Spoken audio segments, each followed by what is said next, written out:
৬৮ বছরের এক বৃদ্ধার সঙ্গে কথা বলতে যান আয়ুব আলী নামে এক ব্যক্তি। কথা বলার এক পর্যায়ে ওই বৃদ্ধাকে টেনে হিঁচড়ে নিয়ে যান পাশের হলুদ খেতে।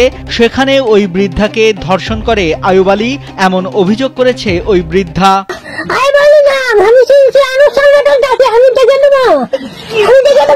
এ খবর জানাজানি হলে বিষয়টি নিয়ে এলাকায় উত্তেজনা দেখা দেয়। আসসালামু আলাইকুম প্রিয় দর্শক, নতুন একটি নিউজে আপনাদেরকে স্বাগতম। দর্শক, আজকে আপনাদের মাঝে হাজির হয়েছি এমন একটি গুরুত্বপূর্ণ ভিডিও নিয়ে, যে ভিডিওটি দেখলে রীতিমতো অবাক হবেন। চাঞ্চল্যকর অবস্থা সৃষ্টি হয়েছে, নেট দুনিয়ায় তুলপার, সামাজিক যোগাযোগ মাধ্যমে ভাইরাল। আসুন কথা না বাড়িয়ে দেখে আসি সম্পূর্ণ ভিডিওটি। 1 সেকেন্ডও না টেনে পুরো ভিডিওটি দেখবেন। চ্যানেলে নতুন হলে সাবস্ক্রাইব করে রাখবেন পরবর্তী আপডেট পাওয়ার জন্য। ভিডিওতে একটি লাইক করে দেখতে থাকুন সম্পূর্ণ ভিডিওটি।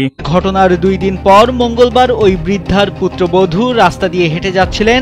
এমন সময় অভিযুক্ত আয়ুব আলীর ছোট ভাই শহীদুল ইসলাম তাকে মারধরের পাশাপাশি শ্লীলতাহানি করে বলেও অভিযোগ করেন ওই বৃদ্ধার পুত্রবধূ। ঘরের মধ্যে নিয়ে যা, ঘরের মধ্যে ঢুকতে পারে না, দরজার মধ্যে উড়াউড়ি করে আমার কামড়ে মারধর করে শেষ করছে, জামা কাপড় ছিঁড়ে দিয়ে। স্যান্ডেলিনা সো, রূপচর্চায় আভিজাত্য।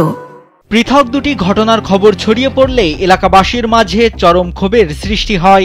এক পর্যায়ে উত্তেজিত জনতা দলবদ্ধ হয়ে অভিযুক্ত আয়ুব আলীর বাড়ি ভাঙচুর ও অগ্নিসংযোগের পরিকল্পনা করে, পাশাপাশি শহীদুল ইসলামের পরিবারকে অবরুদ্ধ করে রাখে। ওরা আজ আমার ভাবি রাস্তার থেকে ধরে নিয়ে যায়, ধর্ষণের চেষ্টা করছে এবং এর আইনের বিচার চাই। আমি খালি চিল্লাচ্ছি যে ছাড়ে দাও, ছাড়া ওখানে খরিডোরে দেখলাম বলে তো কুয়াশা নাকি না, খরিডোরে আগে নেয় নাই, পরে নিয়ে নিচে খরিডোরে। ভাই এই কথা স্যার বলতেছি, এখনো বলতেছি, তাহলে এটা কি এটা যুক্তি? স্যার যাই হোক, আমরা ফাঁসি চাই। চাঞ্চল্যকর এই ঘটনা ঘটেছে গাইবান্ধার সাদুল্লাপুরে। খবর পেয়ে স্থানীয় ফাঁড়ি পুলিশের একটি দল ঘটনাস্থলে এসে অভিযুক্ত শহীদুল ইসলাম সহ 2 জনকে আটক করে পরিস্থিতি নিয়ন্ত্রণে আনে। এ ব্যাপারে সাদুল্লাপুর থানার ভারপ্রাপ্ত কর্মকর্তা তাজউদ্দিন খন্দকার জানান, মামলা হয়েছে, মূল অভিযুক্ত আয়ুব আলীকে গ্রেপ্তারে অভিযান চলছে। ওই ঘটনায় মামলা হয়েছে, এখন আমরা তাকে গ্রেপ্তারের জন্য আমরা অভিযান চালাচ্ছি, তাকে গ্রেপ্তার করা সম্ভব হয়নি। এ ঘটনায় স্থানীয়দের মাঝে এখনো ক্ষোভ বিরাজ করছে।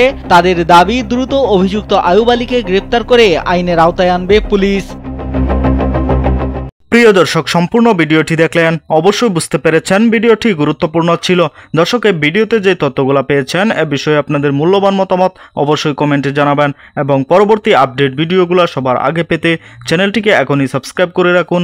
এই মুহূর্তে বিদায় নিচ্ছি, দেখা হবে পরবর্তী কোনো ভিডিওতে। সে পর্যন্ত ভালো থাকুন, সুস্থ থাকুন। আসসালামু আলাইকুম।